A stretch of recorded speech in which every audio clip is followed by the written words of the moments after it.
Good evening students.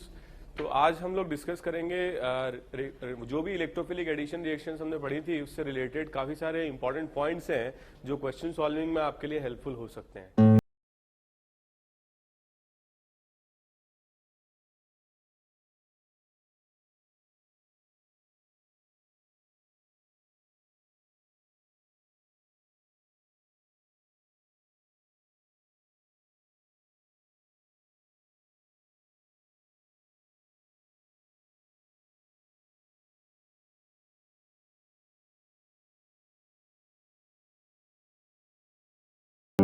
तो सबसे important बात यह है कि कई बार अभी तक हमने जो भी डिस्कस किया उसमें या तो हमने डिहाइड्रेशन अल्कोहल कराया तो H+ का अटैक हमने सीधे OH पर कराया, या फिर इलेक्ट्रोफाइल का अटैक हमने डबल बॉन्ड पर कराया।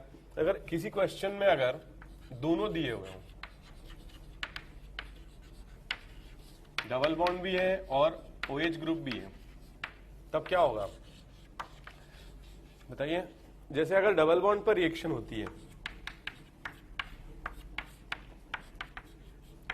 अगर मान लीजिए डबल बॉन्ड पर रिएक्शन होती तो क्या होगा, ये जो पाई बॉन्ड है ये ब्रेक होगा और इन दोनों में से किसी एक कार्बन एटम पर H लगेगा और दूसरे कार्बन एटम पर क्या डेवलप होगा, कार्बोकेटायन डेवलप होगा। ठीक है, लेकिन अगर किसी अल्कोहल पर रिएक्शन होती है तो पहले क्या होगा, ये O एटम प्रोटोनेट होगा and then it will convert to a good leaving group.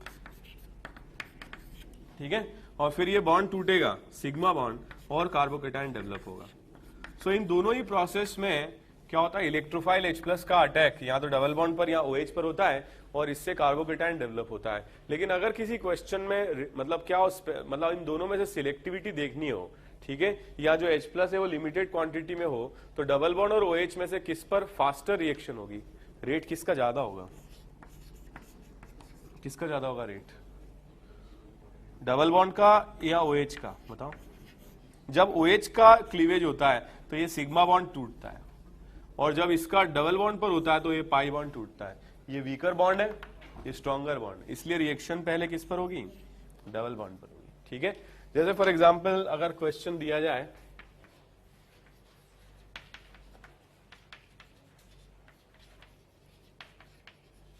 अब मुझे बताओ कि ये जो रिएक्शन है कैसे होगी अगर इस पर H+ 1 इक्विवेलेंट जानते हो आप, लिमिटेड सप्लाई ऑफ H+, ठीक है, उतना ही जितना कि रिएक्टेंट है, तो किस पर होगा रिएक्शन बता सकते हो। पहले अटैक होगा डबल बॉन्ड पर, ठीक है, और डबल बॉन्ड पर रिएक्शन होने से जो राइट साइड में कार्बन है उस पर कार्बोकेटायन बनेगा जो कि ज्यादा स्टेबल होगा।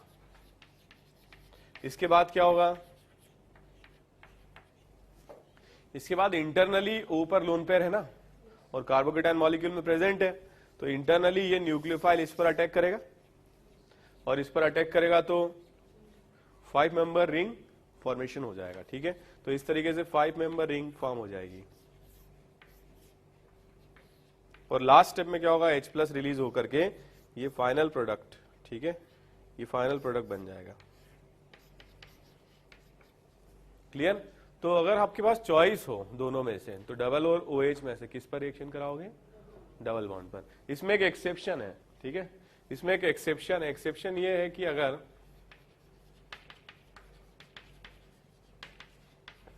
जैसे इस पर हम अटैक कराते हैं, ठीक है, किसका, H+ और ROH का, एज ए सॉल्वेंट ROH का रिएक्शन कराते हैं। ठीक है, तो यहां पर आप इस पर अटैक करा सकते हो। सबसे पहले इसका मैकेनिज्म देखें तो इसमें डबल बॉन्ड में से और OH में से अगर अपन अटैक कराते हैं, मान लो पहले H+ का अटैक कराते हैं इस कार्बन पर, तो ये कार्बोकेटायन बनेगा। तो एक चॉइस तो ये हो सकती है कि हम पाई बॉन्ड पर अटैक कराएं। दूसरा क्या हो सकता है चॉइस, दूसरा चॉइस हो सकता है कि हम इस पर प्रोटोनेट करा के लिविंग ग्रुप के फॉर्म में इसको निकाल दें, तो जो कार्बोकेटायन बनेगा वो डबल बॉन्ड के साथ कॉन्जुगेट करेगा। यस और नो। तो ऐसे सर्कमस्टेंसेस में जब ये रेजोनेंस स्टेबलाइज्ड कार्बोकेटायन बन रहा है तब the amount of energy which will be required to break this sigma bond will be what, released by the resonance stabilization of the carbocation. ठीक है, तो ऐसे केस में जब रेजोनेंस स्टेबलाइज बन रहा है तब आप OH पर अटैक करा के कार्बोकेटायन फॉर्म करें, और जब नॉर्मल सर्कमस्टेंसेस हैं, जब कोई कार्बोकेटायन रेजोनेंस स्टेबलाइज नहीं बन रहा है, तब आप किस पर अटैक कराओगे, पाई बॉन्ड पर कराएंगे, डबल बॉन्ड पर। ठीक है, तो ये फॉर्म नहीं होगा क्योंकि लेस स्टेबल है, ये फॉर्म होगा क्योंकि मोर स्टेबल है। ठीक है, इसके बाद इसकी जो नेक्स्ट स्टेप होगी वो क्या होगी बता सकते हो? इस पर ROH का अटैक होगा, तो यहां पर क्या होगा, OR ग्रुप जुड़ जाएगा और H प्लस यहां से क्या हो जाएगा, रिलीज हो जाएगा। ठीक है, नोट कर लीजिए इसको।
मिटा दें?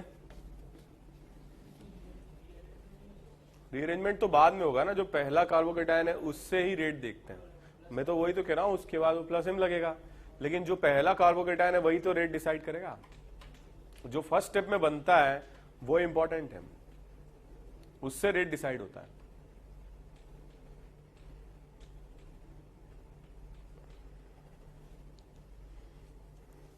मिटा दें इसको?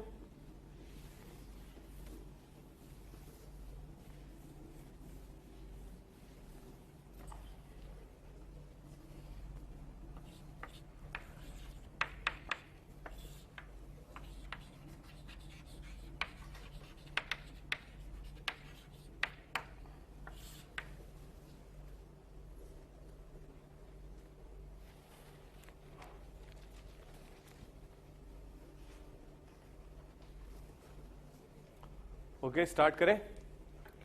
सो जिस तरीके से हमने डबल बॉन्ड पर रिएक्शन कराई उस तरीके से ट्रिपल बॉन्ड पर भी हो सकती है। इनकेस अगर जैसे मान लो इन दोनों के रेट्स को हम कंपेयर करें, ठीक है, तो किसका रेट फास्ट होगा, डबल बॉन्ड पर या ट्रिपल बॉन्ड पर? बताओ। जैसे अगर अपन इस पर रिएक्शन कराते हैं तो ये कार्बोकेटायन डेवलप होगा, और इस पर रिएक्शन कराते हैं तो ये कार्बोकेटायन डेवलप होगा। ठीक है, इन दोनों में से फास्ट कौन सी होगी? ये मोर स्टेबल कार्बोकेटायन है और ये कंपैरेटिवली लेस स्टेबल है। या हम ये बोल सकते हैं कि ये जो अल्कीन है इसमें जो हाइब्रिडाइजेशन स्टेट है कार्बन की वो sp2 है, और इसमें जो हाइब्रिडाइजेशन स्टेट है वो sp है। sp है मतलब मोर इलेक्ट्रोनेगेटिव कार्बन है, मतलब लेस डोनेटिंग पावर है इलेक्ट्रॉन्स के लिए। तो अगर अपन देखेंगे इसमें A और B में, तो ये क्या है, more donating power of pi electron है, किसके लिए, A के लिए, और इसीलिए A का रेट B से ज्यादा होगा। अगर अपन कंपेयर करें रेट को, तो rate of A will be more than that of B because the electronegativity of carbon is less in A compared to that of B। समझ में आया? तो इसीलिए जब डबल बॉन्ड और ट्रिपल बॉन्ड में कंपैरिजन होगा तो rate will be higher for double bond compared to triple bond. ठीक है, नोट कर लीजिए।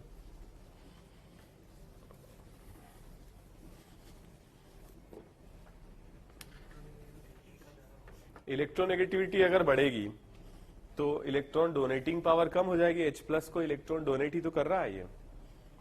ठीक है,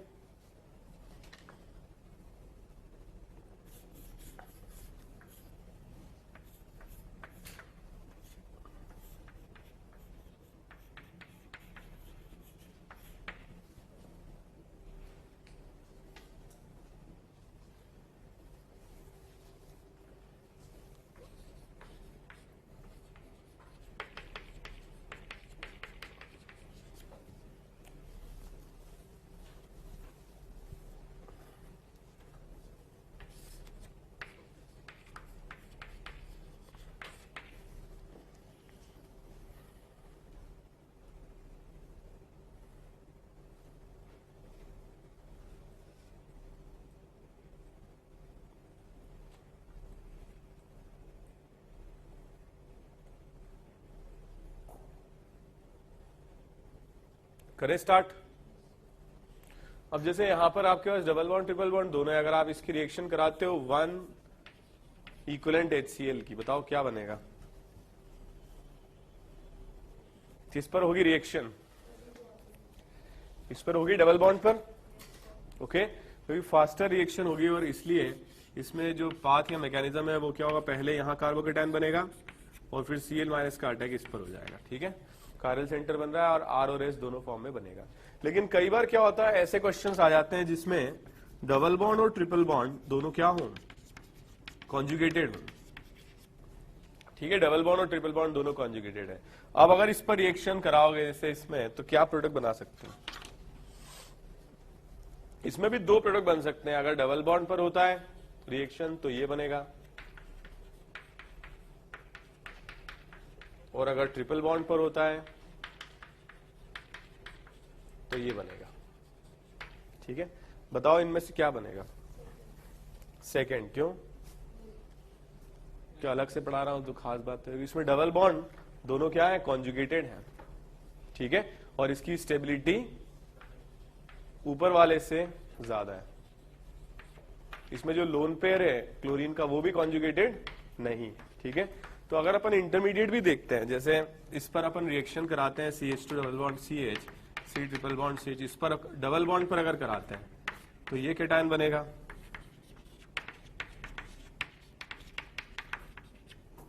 और अगर इस पर कराते हैं ट्रिपल बॉन्ड पर तो ये केटायन बनेगा। ये ज्यादा स्टेबल होगा। क्लियर है? क्योंकि कॉन्जुगेटेड है ना ये, इसलिए ये फॉर्म होगा और इस पर Cl माइनस लगेगा, जबकि ये लेस स्टेबल होगा, ये फॉर्म नहीं होगा। तो यूजुअली जब आपके पास कंपैरिजन हो डबल बॉन्ड और ट्रिपल बॉन्ड का, यूजुअली डबल बॉन्ड पर हम अटैक कराएंगे इलेक्ट्रोफाइल का, और इन केस अगर डबल बॉन्ड ट्रिपल बॉन्ड दोनों कॉन्जुगेटेड हैं तो रिएक्शन होगी ट्रिपल बॉन्ड पर, जिससे कि प्रोडक्ट जो बनेंगे उसमें डबल बॉन्ड्स आपस में क्या होंगे, रेजोनेंस स्टेबलाइज्ड होंगे। Is this clear? नोट कर लीजिए। हाँ वो तो है, लेकिन मैंने क्या बोला आपको, ट्रिपल बॉन्ड के साथ जो भी रेजोनेंस होगा तो वो लेस पावरफुल होगा, क्योंकि मोर इलेक्ट्रोनेगेटिव है ना, तो इलेक्ट्रॉन डोनेटिंग इफेक्ट बहुत कम हो जाता है इसका। ठीक है, पहली बात। दूसरी बात ये है कि यहाँ पर दोनों डबल बॉन्ड्स भी तो आपस में कॉन्जुगेटेड है। ठीक है, ओके।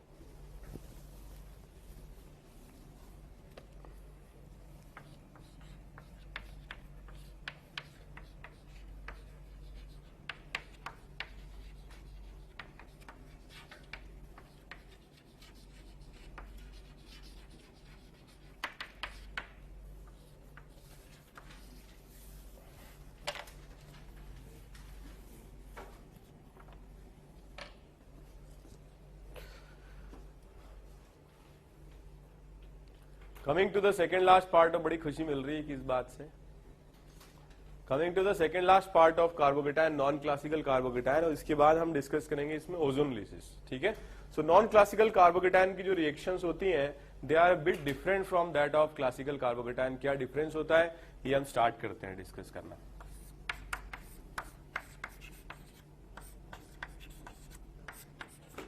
इसे मान लीजिए आपके पास ये मॉलिक्यूल है जो इसका की स्टीरियो आइसोमेरिक फॉर्म है सिस, और इस पर अपन रिएक्शन कराते हैं किससे, Br2 in presence of CCl4। जब इसकी रिएक्शन कराते हैं तो 2 प्रोडक्ट हमें मिलते हैं, एक मिलता है ऑप्टिकली एक्टिव मिक्सचर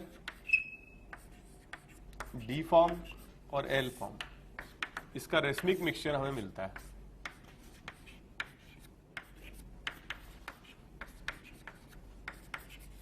ठीक है, और अगर हम स्टीरियो आइसोमेरिक फॉर्म जो लेते हैं वो सिस की जगह पर ट्रांस लेते हैं,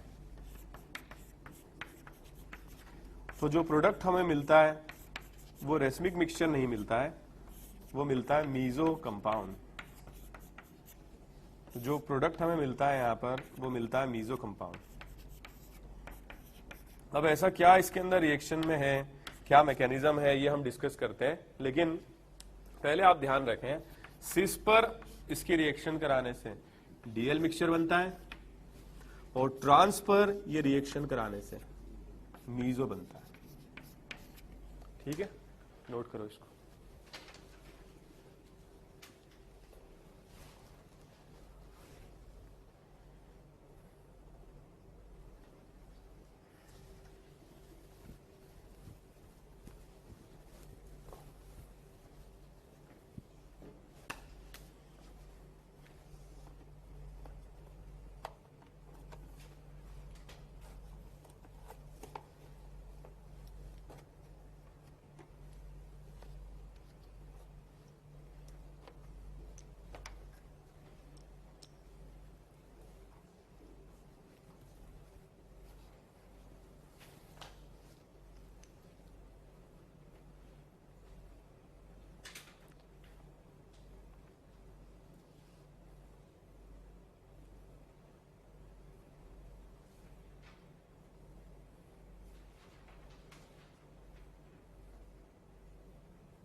ओके।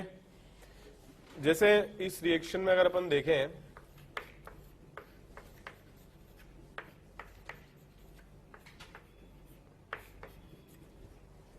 तो ये जो पाई बॉन्ड है इसी की वजह से रिएक्शन इनिशिएट होती है, क्योंकि पाई बॉन्ड बहुत वीक बॉन्ड। तो जो भी कुछ इस रिएक्शन में होता है, जो भी जिस वजह से अनस्टेबिलिटी आती है वो ये पाई बॉन्ड, इसकी वजह से अनस्टेबिलिटी आती है।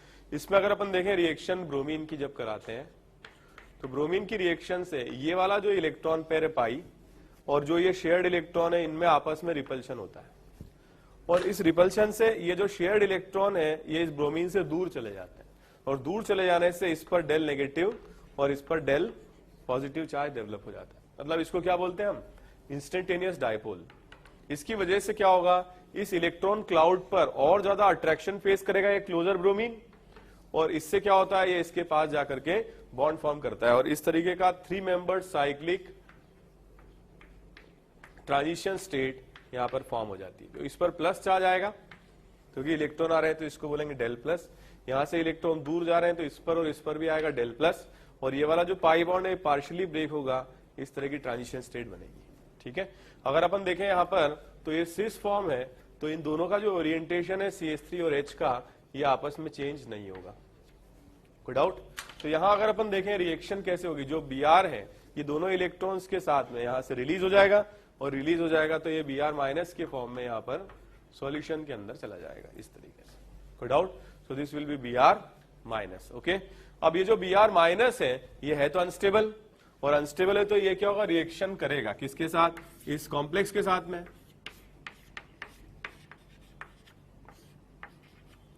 तो अब एक्चुअली क्या है इस रिएक्शन में, अगर ये प्लेनर स्ट्रक्चर है तो जो ब्रोमीन ऐड हुआ है यहां पर वो इस तरीके से हुआ है, जो ये क्या हो रहा है, प्लेन के बाहर ब्रोमीन इस तरह की साइक्लिक ट्रांजिशन स्टेट बना रहा है। ठीक है, इस तरीके से। ओके, तो ऐसे अगर ये प्लेन से बाहर है तो हम इसको ऐसे भी रिप्रेजेंट कर सकते हैं, ये दोनों जो बॉन्ड्स हैं, अगर हम इस स्ट्रक्चर को, फ्लैट स्ट्रक्चर को ऐसे रिप्रेजेंट करें तो ये वाले दोनों स्ट्रक्चर्स क्या होंगे, they will appear as if they are coming out of plane, and these two structures appear as if they are moving in the plane. ठीक है, क्योंकि ओरिएंटेशन तो वही रहेगा, और जो ट्रांजिशन स्टेट बन रही है वो कुछ इस तरीके से बन रही है। तो एक बार क्वेश्चन आया था, ये जो ट्रांजिशन स्टेट है इसका नेचर है एरोमेटिक, क्योंकि 3 मेंबर है, साइक्लिक है, कॉन्जुगेटेड है, और कितने पाई इलेक्ट्रॉन है, ये 2 पाई इलेक्ट्रॉन है। तो इस वजह से ट्रांजिशन स्टेट बहुत ज्यादा स्टेबल होती है, और यही कारण है कि ये इस तरीके से फॉर्म हो पाती है। जब इस पर Br माइनस का अटैक होता है, तो Br माइनस का जो अटैक है इस पर, ये इस कार्बन पर भी हो सकता है, ओके, और इस कार्बन पर भी हो सकता है। ठीक है, मान लिया कि इस कार्बन पर Br माइनस का अटैक होता है। ठीक है, तो जो प्रोडक्ट बनेगा वो क्या बनेगा ये हम देखते हैं। जैसे अगर आप देखोगे यहाँ पर एक कार्बन और कार्बन पर, इस पर Br माइनस का अटैक अगर टॉप से होगा तो ये वाला जो ब्रोमीन है ये क्या होगा, बॉटम से इसके साथ अटैच होगा इस तरह से। और इस तरह का एडिशन जिसमें ब्रोमीन माइनस और ब्रोमीन दोनों एंटी पोजीशन से एसोसिएट हो रहे हैं, इस तरीके का एडिशन क्या कहलाता है, एंटी एडिशन। समझ में आया? एंटी क्योंकि दोनों ब्रोमीन का जो एडिशन हो रहा है उनकी डायरेक्शन ऑपोजिट है। समझ में आया? अब जैसे ये दोनों bonds coming out of plane है, तो कमिंग आउट ऑफ प्लेन है तो 100 हॉर्स प्रोजेक्शन में इनको हम दोनों को राइट में बना दें, और दोनों CH3 इन द प्लेन है तो इनको हम दोनों को क्या कर दें, लेफ्ट में ड्रॉ कर दें। कोई डाउट? तो दोनों H राइट में बना दें और दोनों CH3 हम लेफ्ट में बना दें। ठीक है, अब इसके बाद इसका हम प्रोजेक्शन बनाते हैं 100 हॉर्स। तो 100 हॉर्स प्रोजेक्शन में ये फ्रंट कार्बन है, इसमें जो ब्रोमीन होगा वो बॉटम पर जुड़ेगा, CH3 लेफ्ट में होगा और H राइट में होगा। टॉप पर यहां पर ब्रोमीन आएगा, राइट में H आएगा और लेफ्ट में CH3 आएगा। ठीक है, अब इस प्रोजेक्शन को अगर अपन और ढंग से बनाए तो यहां पर क्या होगा, इसको रोटेट करा लेते हैं, टॉप पर ले आए तो यहां पर टॉप पर आ जाएगा CH3, क्लॉकवाइज डायरेक्शन में आएगा H और क्लॉकवाइज डायरेक्शन में आएगा ब्रोमीन। इसको भी हम रोटेट करा ले बैक कार्बन को, तो टॉप पर अगर आएगा CH3 बैक कार्बन में तो क्लॉक डायरेक्शन में आएगा Br और इस डायरेक्शन में आएगा H। तो जो ये प्रोडक्ट बना है इसका फिशर प्रोजेक्शन कुछ इस तरीके से बनेगा। इस फिशर प्रोजेक्शन में दोनों CH3 आमने सामने होंगे, एक H होगा और सामने ब्रोमीन होगा। लेफ्ट में अगर फ्रंट कार्बन ब्रोमीन होगा तो सामने H होगा, और ये जो कंपाउंड है ये optically active, this compound is optically active. Clear? तो अगर ये फॉर्म बन रहा है किससे, राइट कार्बन पर अटैक से, तो लेफ्ट वाले कार्बन पर अटैक से इसका क्या बनेगा, मिरर इमेज बनेगा। बट इंपॉर्टेंट थिंग इज जो ये कंपाउंड है ये ऑप्टिकली एक्टिव, समझ में आया? तो इसलिए जैसे ये याद रखने का तरीका, इस तरीके से आप क्वेश्चन एग्जाम में नहीं कर सकते हो, क्योंकि एग्जाम में इतना टाइम नहीं होगा आपके पास कि पूरा मैकेनिज्म लिखो, लेकिन आपको स्पेसिफिकली ये स्टीरियोआइसोमर बनाने आने चाहिए। तो जैसे हम सिस पर रिएक्शन कराते हैं एंटी एडिशन, सिस सेम साइडेड, एंटी ओपोजिट, तो जो प्रोडक्ट बनते हैं वो ओपोजिट साइडेड बनते हैं और उनको हम क्या बोलेंगे, डीएल मिक्सचर। ठीक है? और अगर हम ट्रांस से रिएक्शन कराते हैं एंटी एडिशन, जो कि अभी अपन करके देखेंगे कि वाकई में मीजो बन रहा है कि नहीं, तो trans means opposite, opposite plus opposite addition, same sided आ जाते हैं, और सेम साइडेड आ जाते हैं तो इसलिए हम इनको क्या बोलते हैं, मीजो कंपाउंड बोलते हैं। कोई डाउट? नोट कर लो इसको।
लिख लिया?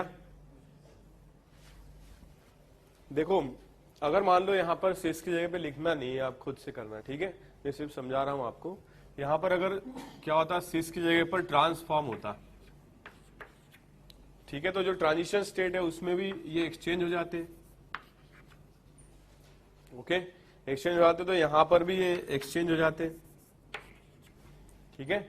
तो यहां पर भी ये एक्सचेंज हो जाते, यहां आता राइट साइड में CH3 और लेफ्ट में आता H, तो यहां पर भी ये एक्सचेंज हो जाते, यहां पर आता CH3 और यहां पर क्या आता, हाइड्रोजन एटम। तो अब यहां पर क्या होता, जैसे अब इसको एंटी क्लॉकवाइज रोटेट करना पड़ता CH3, तो एंटी क्लॉकवाइज रोटेट करते तो CH3 यहां पर आता हाइड्रोजन एटम, और ये रोटेट करके यहां आता ब्रोमीन एटम। क्लियर? तो एक ही तो एक्सचेंज किया कायरल पर, तो जो प्रोडक्ट यहां बनता वो इस तरीके का प्रोडक्ट बनता, दोनों ब्रोमीन सेम साइडेड आते, और दोनों ब्रोमीन अगर सेम साइडेड आते तो ये कंपाउंड हो जाता इनएक्टिव। यहाँ कायरल सेंटर्स प्रेजेंट है फिर भी कंपाउंड इनएक्टिव है because of presence of POS, ऐसे कंपाउंड्स को हम बोलते हैं मीजो कंपाउंड। क्लियर है? तो अगर आपने ट्रांस फॉर्म लिया होता तो मीजो बनता, लेकिन अगर आप सिस फॉर्म लोगे तो ऑप्टिकली एक्टिव मिक्सचर मिलेगा। ठीक है? इस टाइप की जो रिएक्शंस होती हैं, खास तौर पर इस रिएक्शंस को नाम दिया जाता है, इनको बोलते हैं stereo specific reaction. What is stereo specific? इनकी जो स्टीरियो केमिस्ट्री है वो स्पेसिफिक स्टीरियो केमिस्ट्री है। रिएक्टेंट्स और प्रोडक्ट्स दोनों किसी न किसी के स्टीरियो आइसोमर है, लेकिन अगर आपको मीजो बनाना है तो आपको सिर्फ और सिर्फ कौन सा लेना पड़ेगा, ट्रांस ही लेना पड़ेगा। आप सिस से मीजो नहीं बना सकते। लेकिन अगर आपको ऑप्टिकली एक्टिव मिक्सचर बनाना है, सॉरी ऑप्टिकली इनएक्टिव मिक्सचर बनाना है, रेसमिक मिक्सचर बनाना है, या आपको क्या करना है, जो प्रोडक्ट्स है वो एनांशियोमेरिक मिक्सचर बनाना है, तो आपको लेना पड़ेगा कौन सा फॉर्म, सिस फॉर्म। तो इस टाइप की रिएक्शंस को कहते हैं हम स्टीरियो स्पेसिफिक रिएक्शन। एक टाइप का प्रोडक्ट स्टीरियो आइसोमर, केवल एक ही टाइप के रिएक्टेंट स्टीरियो आइसोमर से प्रोड्यूस हो सके, दूसरा स्टीरियो आइसोमर बनाने के लिए दूसरा रिएक्टेंट स्टीरियो आइसोमर लेना पड़े। नहीं आया समझ में? उनको हम क्या बोलते हैं, स्टीरियो स्पेसिफिक रिएक्शन। क्या मस्ट कंडीशन है स्टीरियो स्पेसिफिक के लिए? रिएक्टेंट्स और प्रोडक्ट्स दोनों ही स्टीरियो आइसोमेरिक फॉर्म में एग्जिस्ट करने चाहिए, पहली बात। दूसरी बात, स्पेसिफिकली एक प्रोडक्ट केवल एक ही रिएक्टेंट से बने, तो उसको हम क्या बोलते हैं, स्टीरियो स्पेसिफिक रिएक्शन। ठीक है? तो आप नोट कर लीजिए, stereo specific reactions, stereo specific reactions are those reactions, stereospecific reactions are those reactions in which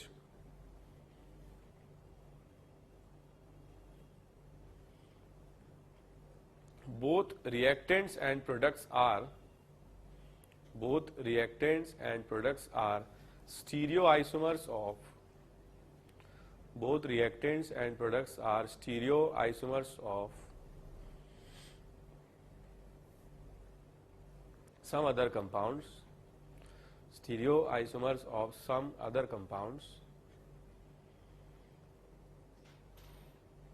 and one type of product stereoisomer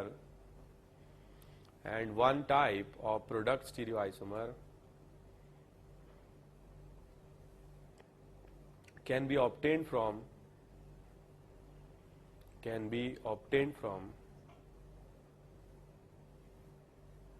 only one type of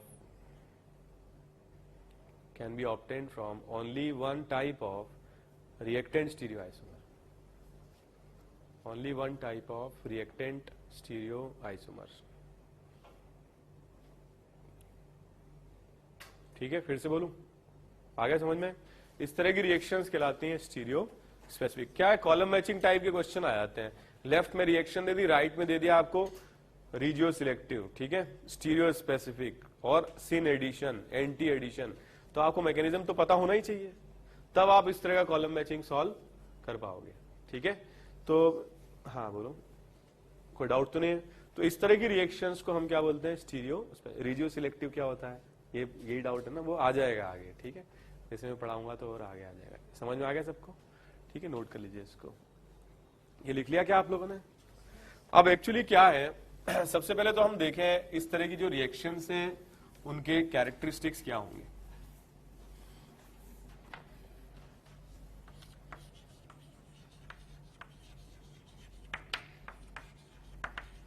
सबसे पहले अगर अपन देखें कैरेक्टरिस्टिक्स में, तो जो कार्बोकेटायन यहां पर बन रहा है, एक्चुअली प्लस तो आ रहा है कार्बन पर, मगर वो प्लस पार्शियल आ रहा है। मतलब जो चार्ज आया है यहां पर वो क्या है, दिस इज पार्शियल चार्ज।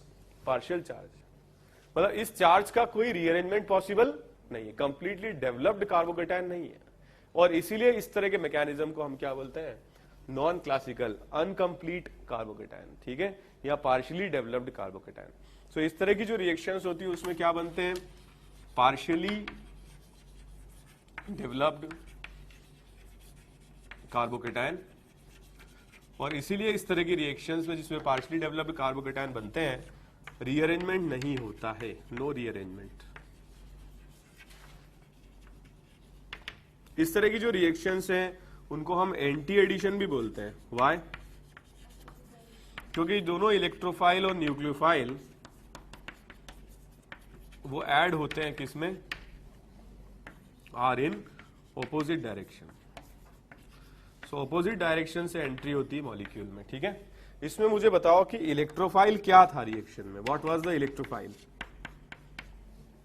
जिसने स्टार्ट किया, इनिशिएट किया, वो था मॉलिक्यूल Br2। बहुत सारे स्टूडेंट इसमें लिख देंगे Br+। एक्चुअली Br+ तो कहीं बना ही नहीं, Br2 ने अप्रोच किया अल्कीन से, Br- बना, और Br तो क्या हो गया, जुड़ गया प्लस के फॉर्म में। तो Br2 पूरा है क्या, इलेक्ट्रोफाइल, ठीक है। What will be the nucleophile in this reaction, yes Br-। इस पर्टिकुलर रिएक्शन में Br- न्यूक्लियोफाइल है। Is this clear? इस टाइप की जो रिएक्शंस है उसको हम क्या बोलते हैं, स्टीरियो स्पेसिफिक। इस टाइप की जो रिएक्शंस है उनका रेट हम कैसे लिख सकते हैं, बताओ, rate of reaction. Rate of reaction can be given as rate constant K into concentration of alkene into concentration of what, Br2 to the power 1। तो इस टाइप की जो रिएक्शन है उनका ऑर्डर होगा सेकेंड ऑर्डर। कोई डाउट? और इसमें एक हमने चीज देखी, सिस पर एंटी एडिशन से क्या बनेगा, डीएल मिक्सचर, और ट्रांस पर एंटी एडिशन से क्या बनेगा, मीजो कंपाउंड। ये तो एक ट्रिक है, ठीक है। लेकिन कई बार क्या होता है, जो टर्मिनल ग्रुप्स हैं वो डिफरेंट हो जाते हैं। तो एक और ट्रिक है इसके लिए, कैट एंड टी, ठीक है। So what is cat and what is टे, ये हम देखते हैं, पहले इसको कॉपी कर लीजिए आप।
करें स्टार्ट। तो ये वाला जो फॉर्म है दिस इज सिस, इस पर हम एंटी एडिशन कराएंगे,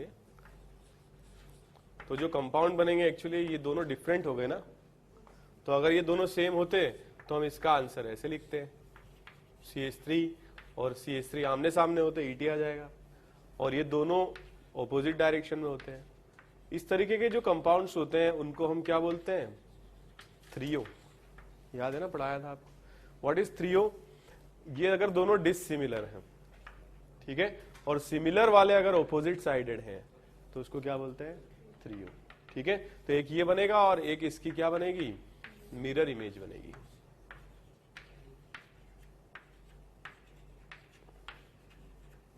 लेकिन अगर आप ट्रांस में रिएक्शन कराओगे तो उसमें बन रहा था मीजो। मीजो कैसे बनता है, यहां पर और यहां पर ग्रुप सिमिलर हो और जो सेम साइडेड है वो आमने सामने हो। बट एक प्रॉब्लम हो गई इसमें, क्योंकि आप इसमें पीओएस लूज कर चुके हो, क्योंकि ये दोनों ग्रुप्स क्या हैं, डिफरेंट है, तो इसमें कोई प्लेन ऑफ सिमेट्री प्रेजेंट नहीं है, इसीलिए ये क्या हो जाएगा, ऑप्टिकली एक्टिव। और अगर ये एक्टिव है तो इसकी भी मिरर इमेज बनेगी, समझ रहे हो। तो मीजो तो तभी बन सकता है ना जब जो टर्मिनल ग्रुप्स हो वो क्या हो, सेम हो, अदरवाइज तो नहीं बन सकता है। और ऐसे ग्रुप्स जिनमें ये दोनों डिसिमिलर ग्रुप्स आमने सामने हो और सिमिलर ग्रुप्स आमने सामने हो, इनको हम क्या बोलते हैं, एरिथो। क्या बोलते हैं, एरिथो। ठीक है, तो ये ट्रांस है, ट्रांस पर एडिशन हुआ एंटी, तो क्या बना, एरिथो। तो इसका शॉर्ट फॉर्म क्या हो गया, सी। सिस पर एंटी एडिशन से क्या बनेगा, थ्रियो, और ट्रांस पर एंटी एडिशन से क्या बनेगा, एरिथो। कोई डाउट, नोट कर लीजिए इसको।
ओके, करें स्टार्ट।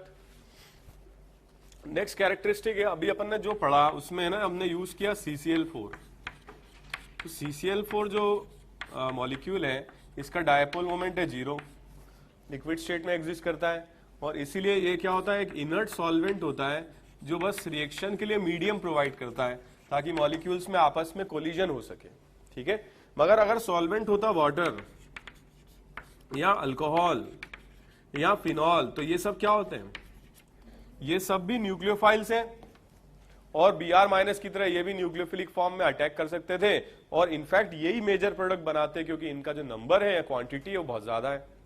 जैसे फॉर एग्जांपल अगर अपन रिएक्शन कराते हैं CH3CH double bond CH2 on reaction with Br2 in presence of CCl4, ठीक है, तो अब तो बात अलग है। लेकिन अगर यहां वाटर ले लेते तो फर्स्ट स्टेप में ये बन जाता ट्रांजिशन स्टेट। अब हमारे पास एक्चुअली क्या है, चॉइस है, या तो हम यहां पर अटैक करा सकते हैं न्यूक्लियोफाइल का, या यहां करा सकते हैं। कहां कराएंगे, जहां कार्बोकेटायन की स्टेबिलिटी ज्यादा है। तो अब हमारे पास जो चांसेस, स्कोप है वो किसके हैं, Br- के अटैक करने के, और Br- इस पर अटैक करेगा, इस पर अटैक करेगा, तो क्या होगा, यहां पर एक डायरेक्शन से, जिस डायरेक्शन से Br नेगेटिव आएगा उसकी ऑपोजिट डायरेक्शन से Br कार्बन के साथ बॉन्ड बना के यहां से निकल जाएगा लीविंग ग्रुप के फॉर्म में, एंटी एडिशन है। इस रिएक्शन में जो Br नेगेटिव है वो कहां पर अटैक कर रहा है, स्पेसिफिकली इस कार्बन पर, समझ में आया। या अगर मान लो कि दूसरी तरीके से रिएक्शन होती, किस तरीके से, H2O का अगर अटैक होता है, यहां होता है H2O का अटैक, तो यहां पर क्या होता है, CH3CHOHH प्लस और CH2Br इस फॉर्म में कन्वर्ट होता, क्लियर, और इस फॉर्म में कन्वर्ट होता, तो फिर नेक्स्ट स्टेप में यहां से क्या होता, H प्लस रिलीज हो जाता और H प्लस रिलीज हो जाता तो इस फॉर्म में कन्वर्ट हो जाता CH3 CHOH CH2 Br with the release of what H plus. समझ में आया? अब आप मुझे ये बताओ कि OH के लिए ये सेकेंड कार्बन एक स्पेसिफिक पोजीशन है। OH फर्स्ट कार्बन पे नहीं आ सकता है, किस पर आएगा?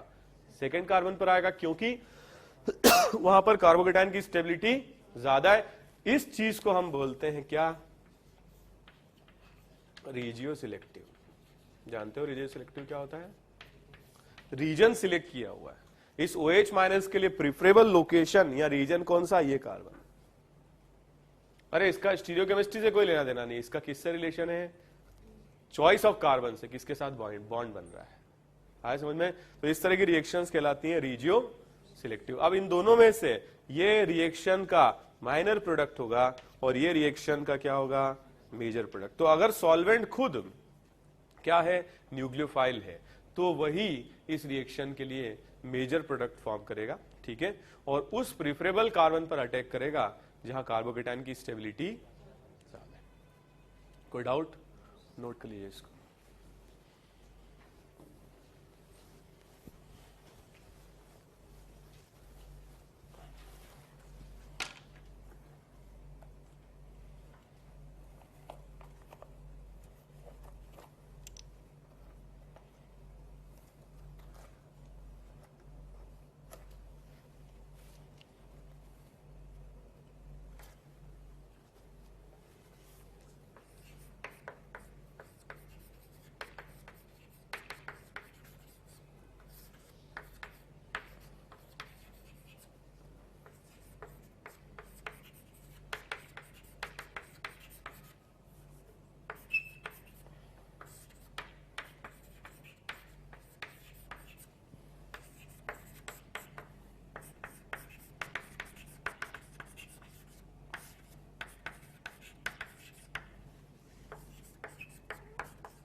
हो गए?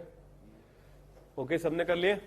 देखो यहां पर पहले Cl2 के साथ रिएक्शन अपन कराएंगे तो क्या होगा, दोनों ही Cl का एडिशन ऑपोजिट साइड से होगा, ठीक है। नेक्स्ट क्वेश्चन, इसमें Br2 के साथ कराएंगे तो दोनों ब्रोमीन ऑपोजिट एंड से जुड़ेंगे। इसमें क्या होगा, Br positive and Cl minus, क्योंकि क्लोरीन ज्यादा इलेक्ट्रोनेगेटिव है तो as a nucleophile Cl minus का अटैक होगा और इस फॉर्म में कन्वर्ट होगा। इसमें देखो ICl ये कन्वर्ट होगा I प्लस और Cl minus, more electronegative nucleophile इस फॉर्म में कन्वर्ट होगा।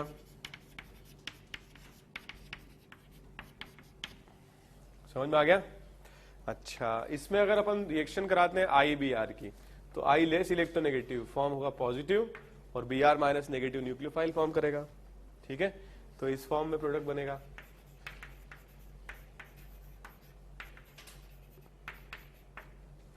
ओके, कोई डाउट?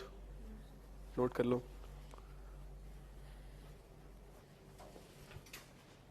लिख लिया? मिटा दूं ये सब?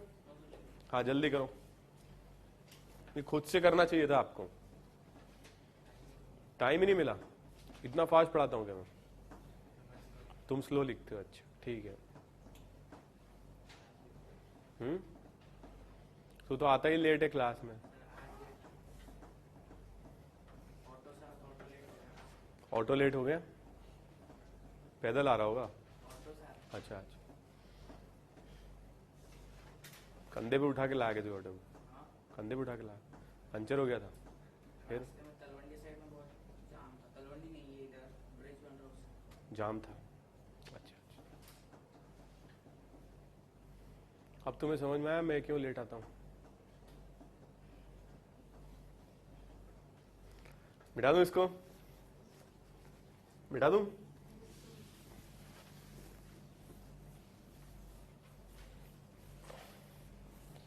ओके, तो क्वेश्चन नंबर 6 में अगर आप देखोगे तो एक इस तरीके का बॉन्डिंग HOCl में होगा। छोटा आइटम है, ऑक्सीजन बड़ा आइटम है, क्लोरीन काफी बड़ा आइटम है।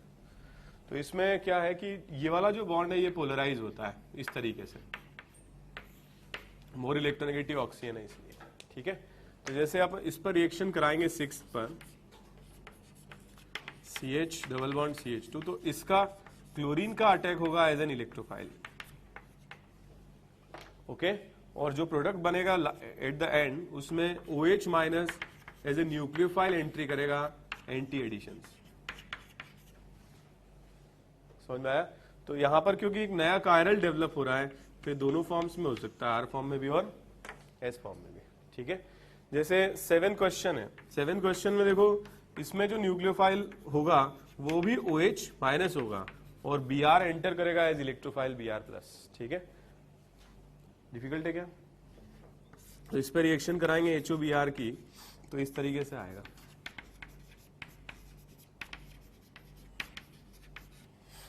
ओके, नेक्स्ट अपन देखें इसमें HOI की रिएक्शन। तो इसमें भी रिएक्शन ऐसे होगी CH3 CH OH CH2I, इस तरह से, ठीक है। इसमें अगर अपन देखें रिएक्शन में सिस दिया हुआ है, मैंने बताया था ना आपको CAT, त्रियो बनेगा।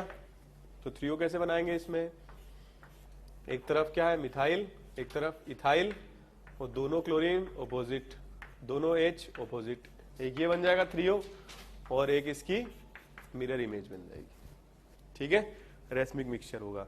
इसमें भी सिस दिया हुआ है तो सिस पर एंटी एडिशन से क्या बनेगा? त्रियो। तो एक तरफ होगा CH3 PH, ब्रोमीन और ब्रोमीन दोनों एंटी होंगे, क्लोरीन सॉरी H और H दोनों एंटी होंगे, ये बनेगा और इसकी मिरर इमेज बनेगा। ये भी क्या होगा? रेसमिक मिक्सचर होगा, ठीक है। Any doubt? तो इस तरीके से हम इसमें आंसर्स दे सकते हैं। इस टेबल को कंप्लीट करें कि इन रिएक्शंस में क्या इलेक्ट्रोफाइल है, क्या न्यूक्लियोफाइल है और क्या मेजर प्रोडक्ट है, ठीक है। नोट करो इसको।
Okay done.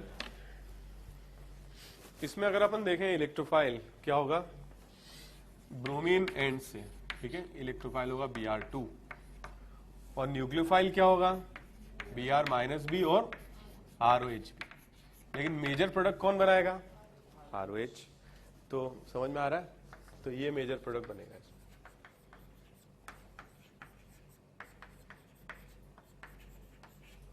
ठीक है, नेक्स्ट क्वेश्चन, इसमें क्या होगा इलेक्ट्रोफाइल Cl2, ठीक है, न्यूक्लियोफाइल क्या होगा Cl- और PHOH। तो मेजर प्रोडक्ट क्या बनेगा OPH CH2Cl। Okay, next question, इसमें क्या होगा इलेक्ट्रोफाइल Br+ और Cl-, तो ये वाला होगा, ठीक है। तो न्यूक्लियोफाइल क्या होगा Cl- और ये प्रोडक्ट बनेगा।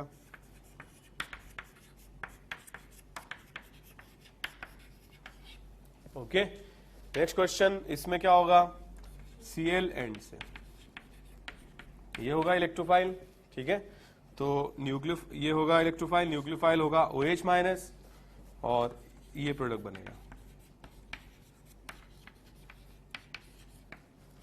ठीक है, क्लियर है।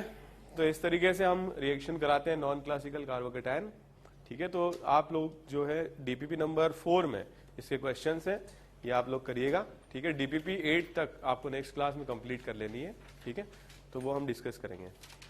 Thank you very much.